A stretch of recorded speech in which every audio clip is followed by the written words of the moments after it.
One of the important decisions you'll need to make as a parent is whether to breastfeed or bottle feed your newborn. And even if you decide to breastfeed, you still on occasion may choose to give a supplemental bottle. Hi, I'm Dr. Jennifer Trachtenberg, author of Good Kids, Bad Habits, the Real Age Guide to Raising Healthy Children, and I'm going to give you some tips on bottle feeding your baby. For a variety of reasons, moms may choose to breastfeed and bottle feed at the same time.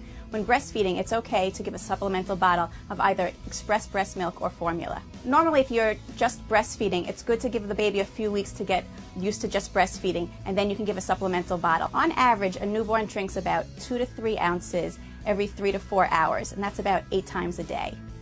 Choosing a bottle for your baby is really a personal preference. There are many different types of bottles out there on the market.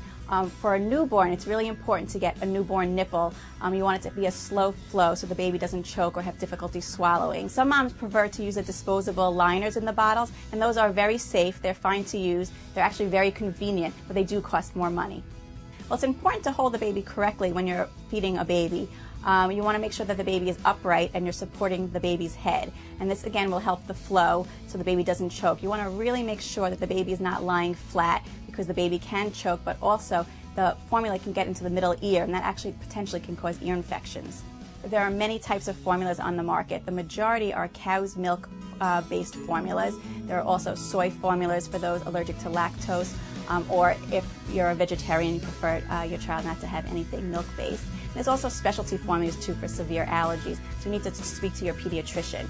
But also the formulas come in a variety of different forms. There's ready-to-feed formulas, which basically you just pour right into the bottle and feed, and there's also powder and concentrate formulas, which you need to make them up and add water to. Room temperature is perfectly fine to feed your baby. In fact, it's preferable. You don't need to heat up the bottles.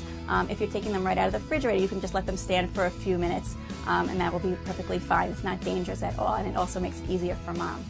Definitely do not microwave the bottles. You really have to be careful about that because when you microwave it, the heat is uneven and it can be very dangerous, or you can burn the baby. So no microwaving the bottles.